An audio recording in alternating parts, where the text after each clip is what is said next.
ஏன் இந்த ஒரு காலதாமதம் அப்படின்னு பார்த்தீங்கன்னா கோவிட்னாலையும் அண்ட் அந்த ரயில் தடங்கள் வந்து அமைக்கக்கூடிய இடம் வந்து பார்த்தீங்கன்னா அந்த லேண்ட் அக்விசிஷன் ப்ராப்ளம் வந்து போயிட்டு இருந்தனால தான் இந்த ஒரு டிலே அப்படிங்கிற மாதிரி சொல்லியிருக்காங்க. இந்த ஒரு புல்லட் ட்ரெயினை வந்து ஜப்பான் கூட கொலாபரேட் பண்ணி பண்ணுறாங்க இல்லையா? ஸோ இப்போ இதில் வந்து ஜப்பானோட அந்த ஃபண்டிங், அதாவது ஜப்பான் வந்து என்ன நமக்கு கான்ட்ரிபியூட் பண்ணியிருக்காங்க அப்படின்றத நம்ம பார்க்க வேண்டியது இருக்கு. இப்போ வந்து இந்தியா வந்து 2 புல்லட் ட்ரெயின் வந்து இனிஷியலாக பர்ச்சேஸ் பண்ண போகிறாங்க ஃப்ரம் ஜப்பான். இதோட என்டையர் ப்ராஜெக்ட் காஸ்ட் வந்து என்னன்னு பார்த்தீங்கன்னா 1.1 lakh crore rupees வந்து இந்தியன் அமௌண்ட்டுக்கு வந்து நம்ம ப்ராஜெக்ட் காஸ்ட்டாக நம்ம பார்க்குறோம். சாஃப்ட் லோன் அப்படின்னு சொல்லக்கூடிய அந்த லோன் மூலியமாக தான் வந்து இந்தியாவுக்கு கொடுக்க போகிறாங்க. டாலர்ஸில் சொல்லணும்னா $15 billion வருது. இந்த ப்ராஜெக்ட் காஸ்ட்டுக்கு வந்து 81% வந்து சாஃப்ட் லோன் வந்து ஜப்பான் வந்து ஆஃபர் பண்ண போகிறாங்க.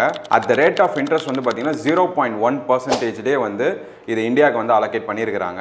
அண்ட் இந்த லோன் பீரியட் வந்து பார்த்தீங்கன்னா 50 இயர்ஸ்க்கு வந்து போக போகுது. அண்ட் கிரேஸ் பீரியடுமே வந்து எக்ஸ்டெண்ட் பண்ணியிருக்காங்க 15 இயர்ஸ்க்கு. ஸோ 50 + 15 இயர்ஸ் வந்து இந்த ஒரு ஃபுல் லோன் ப்ராசஸ் ஆனது வந்து போக போகுது. ஸோ 81% ப்ராஜெக்ட் காஸ்ட்ல வந்து ஜப்பானே லோன் தரதுனால இது ரொம்பவே ஒரு வரவேற்கத்தக்க ஒரு விஷயமா இருக்கு இந்தியா தரப்புல.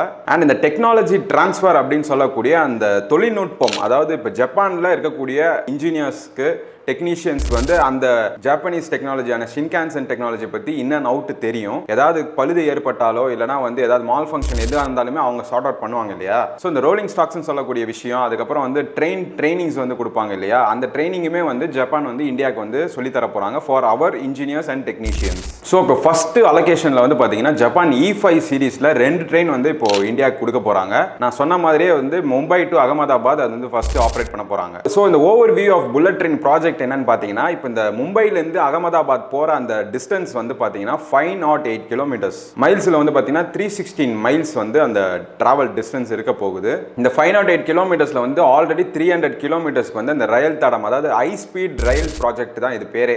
ஸோ அந்த ஹை ஸ்பீட் ட்ரெயின் போகக்கூடிய அந்த ஹை ஸ்பீட் ட்ராக்ஸ் இருக்குது பார்த்தீங்களா, அதெல்லாம் வந்து 300 கிலோமீட்டருக்கு ஆல்ரெடி பில்ட் பண்ணி முடிச்சிட்டாங்க. பட் இன்னும் வந்து 200 கிலோமீட்டருக்கு வந்து அந்த ரயில் தடமானது வந்து அமைக்கிற பணியில் இப்போ ஈடுபட்டிருக்காங்க. நான் ஆல்ரெடி சொன்ன மாதிரி லேண்ட் அக்விசிஷனால தான் இந்த டிலே ஆனது ஏற்பட்டிருக்கு. ஸோ இந்த ஒரு புல்லட் ட்ரெயினோட அந்த டாப் ஸ்பீட் என்னன்னு பார்த்தீங்கன்னா 320 km/h. ஸோ 320 km/h வந்து இந்த புல்லட் ட்ரெயினால டிராவல் பண்ண முடியும் அப்படின்னா, ஃபார் எக்ஸாம்பிள் இப்போ கார்லேயே ரொம்ப ஃபாஸ்டஸ்ட் காராக நம்ம சொல்லக்கூடிய லாம்போகினி எடுத்துக்கிட்டிங்கன்னா அதோட டாப் ஸ்பீட் வந்து 330 km/h.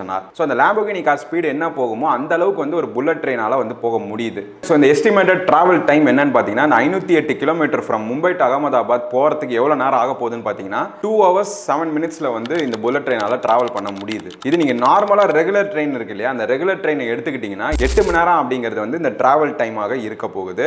பட் புல்லட் ட்ரெயின்ல போனீங்கன்னா 4 times ஃபாஸ்டரா நீங்க வந்து போய் அடைஞ்சிடலாம் ஒரு டெஸ்டினேஷனை.